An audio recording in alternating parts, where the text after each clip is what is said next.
Hello friends, कैसे हैं आप सब। मैं हूं कुमार गोस्वामी। आपका स्वागत करता हूं अपनी ऑफलाइन और ऑनलाइन क्लासेस में। फ्रेंड्स, हम जो पढ़ रहे हैं रीजनिंग के अंदर आज हमारी थर्ड क्लास रहने वाली है, जिसके अंदर मैं आपको रीजनिंग के महत्वपूर्ण क्वेश्चंस के विषय में बताऊंगा जो कि जनरल पॉलिटिक्स में पूछे जाते हैं, वह चाहे एसएससी हो, रेलवे हो या अदर डिफेंस एग्जाम हो। तो आप हमारे साथ बने रहें और इन क्वेश्चंस को इजीली करना सीखिए कैसे में किया जाता है, और इसको आप डिवीजन के माध्यम से मजबूत बनाते ताकि आप इंग्लिश पेपर को पेपर के अंदर सॉल्व कर पाएं। तो फ्रेंड्स, आज जो हम क्वेश्चन करने वाले हैं वह टाइप 2 है। टाइप 2 के होंगे और थोड़े अलग होंगे जो हमने कल कराए थे उनसे। तो कल जो हमने कराए थे वो बेसिक था। कल मैंने आपको बताया था कि किस प्रकार से आप अल्फाबेट का अपोजिट याद कर पाएंगे और अपोजिट को कैसे इजीली जल्दी बना पाएंगे। आज उसी कड़ी में, उसी सीरीज में आज नेक्स्ट लेवल पे हम आपको क्वेश्चन करा रहे हैं जो कि थोड़ा टफ होने वाला है कल के मुकाबले, परंतु ये बहुत इजी माध्यम से आपको समझाया जाएगा। दोस्तों, आज का जो क्वेश्चन है आपको साफ साफ विजुअल हो रहा होगा। प्रश्न आज क्वेश्चन नंबर 1 जो कि मैंने पहले ही लिख लिया ताकि ज्यादा समय ना लगे। तो प्रश्न संख्या 1 में मैंने लिखा है इंग्लिश अल्फाबेट में बाएं से 8वां तथा दाएं से 11वें के मध्य में कौन सा अल्फाबेट होगा। आज का जो क्वेश्चन है इसको आप ध्यान से पढ़ेंगे तो आपको समझ में आएगा कि इंग्लिश अल्फाबेट की बात हो रही है, जिसमें बाएं लेफ्ट से 8वां हमारा एच ए और तथा बाएं हमारे बाएं से 8वां हो गया तथा राइट साइड से हमारा दाएं से 11वां, इसके मध्य में कौन सा अल्फाबेट होने वाला है। तो फ्रेंड्स, बाएं से 8वां हमारा होता है एच, और हमने इसमें लिखा है दाएं। दाएं मतलब राइट साइड से, राइट से 11वां है। राइट से 11वां हमारा कौन सा होगा। तो मैंने इसके लिए आपको बताया था 27 माइनस 11 कर दीजिए, आप क्या आएगा 16। 16 क्या आएगा हमारा पी। तो ये हमारा हो गया पी। 16 17 के बाद में पी के हमारा हो गया P. H I J K L M N ओ और पी, ये हमारे इसकी सीरीज के नंबर हो गए अल्फाबेट। अब हमें इसके मध्य में बताना है। मध्य में देखेंगे आप 4 इधर से छोड़ेंगे और 4 इधर से, तो मध्य में हमारा बचेगा एल। मिडिल में हमारा क्या बचता है एल। अब अगर आप इस तरह से करते हैं तो आपका बहुत ज्यादा समय कंज्यूम होता है और आपको पेपर में करने में बहुत ही दिक्कत होती है। तो मैं इसकी आपको शॉर्ट ट्रिक भी बताऊंगा। पहले आपको इन सारे प्रश्नों की लॉन्ग ट्रिक के माध्यम से आपको क्वेश्चन करवाता हूं। इसके बाद हमारा जो नेक्स्ट क्वेश्चन है इंग्लिश अल्फाबेट में लेफ्ट से 12वां तथा राइट से 5वां, राइट से जेड की तरफ से राइट से 5वां जो हमारा होगा फिफ्थ होगा, उसके मध्य कौन सा अल्फाबेट होगा। तो इंग्लिश अल्फाबेट में लेफ्ट से 12, लेफ्ट से 12 एल, एल 12, और हमारा राइट से 5वां, राइट से 5वां क्या होगा 27 माइनस 5 आप करेंगे तो होगा 22, और 22 से हमारा बी। तो फ्रेंड्स, इनके मध्य में जो डिजिट होगी वह क्या होगी, इसको आप देखिए एक बार, थोड़ा दिमाग लगाएं।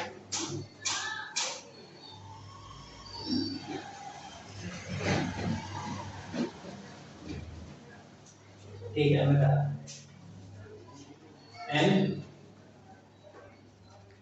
M N O P Q R S T U V. L M N O P Q R S T U V. Friends, इन दोनों के मध्य में ये बनता है। अब इसके मध्य को आप निकालने के लिए इधर से आप छोड़ दीजिए 5, 1 2 3 4 1 2 3 4 5। हमारे बीच में क्या बनता है क्यू। क्यू हमारा इसके मध्य में आ गया। इसके बाद इसका जो इसी टाइप का नेक्स्ट क्वेश्चन है इंग्लिश अल्फाबेट में लेफ्ट से 8वां। इंग्लिश अल्फाबेट में लेफ्ट, लेफ्ट अर्थात बाएं से, बाएं की तरफ से, एक की तरफ से लेफ्ट से 8वां तथा राइट से 10वां। राइट होता है जेड, जेड की तरफ से 10वें के मध्य में कौन सा अल्फाबेट होगा। तो इंग्लिश अल्फाबेट में लेफ्ट से 8वां, लेफ्ट से 8वां हमारा होता है एच, और राइट से 10वां, राइट से 10वां निकालने के 27 माइनस 10 करेंगे तो 17 होता है Q. H I J K L M N O P और क्यू। ये हमारा आ गया। अब इसके मध्य में निकालने के लिए आप क्या करेंगे, 4 इधर से छोड़ते हैं, 4 इधर से, इसके मध्य में आ गए 2 डिजिट, तो इसके मध्य का फ्रेंड आ गया 2 डिजिट। अब इसमें आपके ऑप्शन दे सकता है ए बी सी डी, इसमें आपसे क्या देगा एच एन ओ और एल, इसमें आपको ऑप्शन दे देगा बी टी आर क्यू। ठीक है फ्रेंड्स, ऐसे इसमें आपको ऑप्शन दे देगा एच ए सी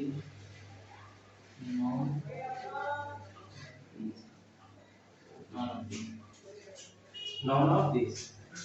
ठीक है फ्रेंड्स, ये ऑप्शन हो गया। तो हमारा इसमें क्या था एल हम इसमें टिक करेंगे, इसमें हमारा क्यू आया था इसमें टिक करेंगे, और इसमें मध्य में तो कोई नहीं आ रहा ना, मिडिल में 2 आ रहा है, 2 की जगह क्या किया नॉन ऑफ दिस लगा दिया। तो ये इसका इजी तरीका है, सिंपल तरीका है, जिसके माध्यम से आप ऐसे क्वेश्चंस को कर सकते हैं। इसको करने के लिए मैं आपको शॉर्ट ट्रिक बताने वाला हूं। शॉर्ट ट्रिक क्या है, इसकी शॉर्ट ट्रिक बहुत आसान है फ्रेंड्स, इसको आप ध्यान देंगे तो आप कहेंगे कि बहुत ही इजी है, और हालांकि ये भी अच्छा तरीका है जो मैंने आपको बताया, बट इससे भी शॉर्ट ट्रिक है जिसको क्या बहुत आसानी से यूज करके क्वेश्चंस को हल कर सकते हैं। लेकिन आपको ये तरीका भी आना बहुत जरूरी है, क्योंकि पेपर में बच्चे अक्सर होपलेस हो जाते हैं और उनका माइंड ब्लॉक हो जाता है। तो ये जो हमारा रहने वाला तरीका सबसे आसान है। मैंने क्या बोला 8वां प्लस राइट से 11वां, 11वें में क्या आएगा हमारा, राइट से फिर 11 है तो लेफ्ट से कौन सा होगा 27 लाइन पे तो 16, और 16 और 8 कितना होता है फ्रेंड्स 24/2, यानी कि आपका आ गया 12 बराबर एल। आप इसमें आपको लग रहा होगा कि ज्यादा समय लग रहा है, परंतु मैं आपको समझा रहा हूं इसलिए आपको ज्यादा समय लग रहा होगा। नहीं तो आपको सीधा क्या करना है 8 8 और ये हो गया ये 16 8 और 16 8 के 24 24 हो गया 12 12 आंसर सीधा है। ठीक है, ये आपको इतना लिखने की जरूरत नहीं है। इसमें आप इंग्लिश अल्फाबेट में आपको सेकंड जो इसका प्रश्न है, इसके क्वेश्चन सेकंड क्वेश्चन में आपको सीधा दिख रहा है 12, क्वेश्चन पढ़ेंगे इंग्लिश अल्फाबेट में 12 कौन सा होगा, तो आपको सीधा दिखा 12 12 और फिर राइट साइड से 5 राइट से 5 राइट से 5 राइट से 5 22, तो 22 22 2 24 और 10 34 34/2 करेंगे तो आप सीधा आएगा 17।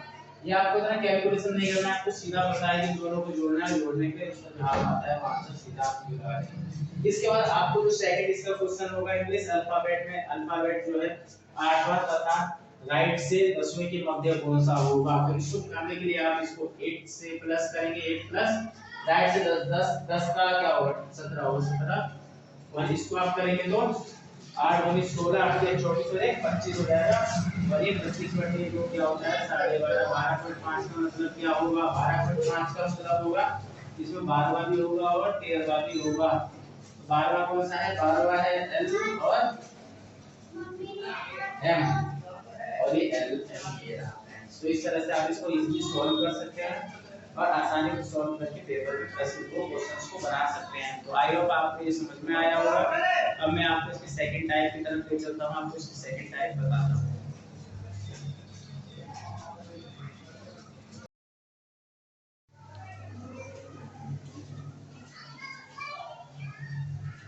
टाइप 3 के क्वेश्चन आप हेडिंग डालिए टाइप 3, और टाइप 3 के अंदर क्वेश्चंस को आप लिखिए। ये जो प्रश्न है ये एक अलग प्रकार के प्रश्न है जो कि अल्फाबेट सीरीज के अंदर ही आते हैं और ये एग्जाम में जरूर पूछे जाते हैं। ये जो क्वेश्चन होते हैं वे इस प्रकार होते हैं कि इंग्लिश अल्फाबेट में लेफ्ट से 22वें अक्षर या लेफ्ट से कोई सा भी अक्षर हो सकता है, उसके लेफ्ट कोई सा भी अक्षर, जैसे इसमें दिया हुआ है कि इंग्लिश अल्फाबेट में लेफ्ट से 22वें अक्षर, ये लेफ्ट 8वां अक्षर क्या होगा। जो हमारा इंग्लिश अल्फाबेट है उसके लेफ्ट का मतलब क्या होता है ए से लेफ्ट साइड से 22वां अक्षर बी के लेफ्ट 8वां अक्षर कौन सा होगा। इसी प्रकार से नेक्स्ट प्रश्न है कि इंग्लिश अल्फाबेट में लेफ्ट से 14वां अक्षर आपका होगा क्या होगा बताएं एम के लेफ्ट 7वां अक्षर कौन सा होगा। इसी प्रकार से तीसरा क्वेश्चन है कि इंग्लिश अल्फाबेट में लेफ्ट साइड से 10वें क्वेश्चन ये लेफ्ट तीसरा कौन सा हो सकता है। इसी प्रकार से XYZ और भी प्रश्न पूछे जा सकते हैं। तो इस प्रश्न को सॉल्व करने के लिए मैं आपको इजी ट्रिक बताऊंगा। सबसे पहले मैं आपको देसी तरीका बताता हूं जिससे बच्चे सॉल्व करते हैं।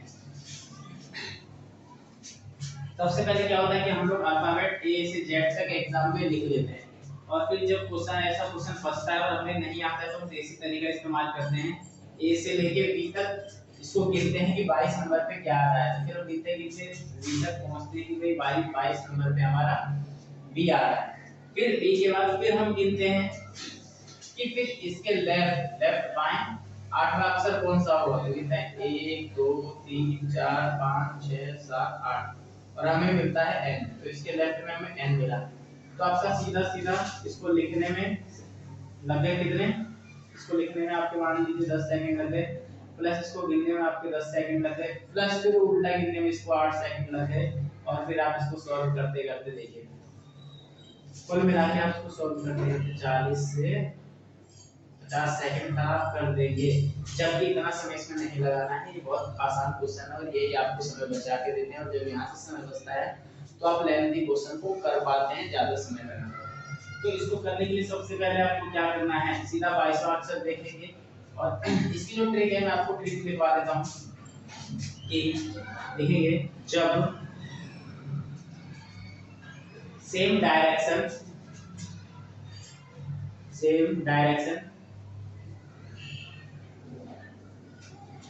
में, जैसे बाएं से सेम डायरेक्शन में स्टार्ट करता है कि बाएं से फिर बाएं जाता है तो सेम डायरेक्शन में क्या करेंगे, उसको घटाते हैं, सेम डायरेक्शन से माइनस करते हैं।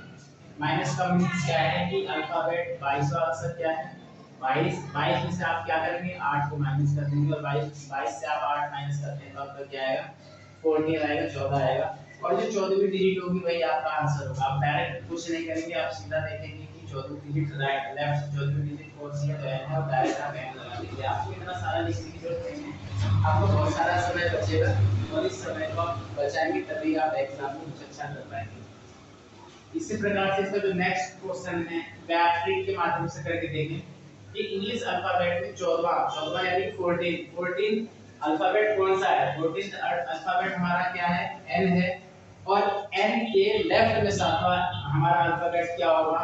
तो आप n देखेंगे, n के लेफ्ट में 1 2 3 4 5 6 7, आपको लेफ्ट में 7 देखेंगे तो आपका आएगा g और आप ट्रिक के माध्यम से करते हैं तो 14 - 7 = 7 और 7 आपका होता है g7 शिखर सम्मेलन 7 नंबर पे आता है g7।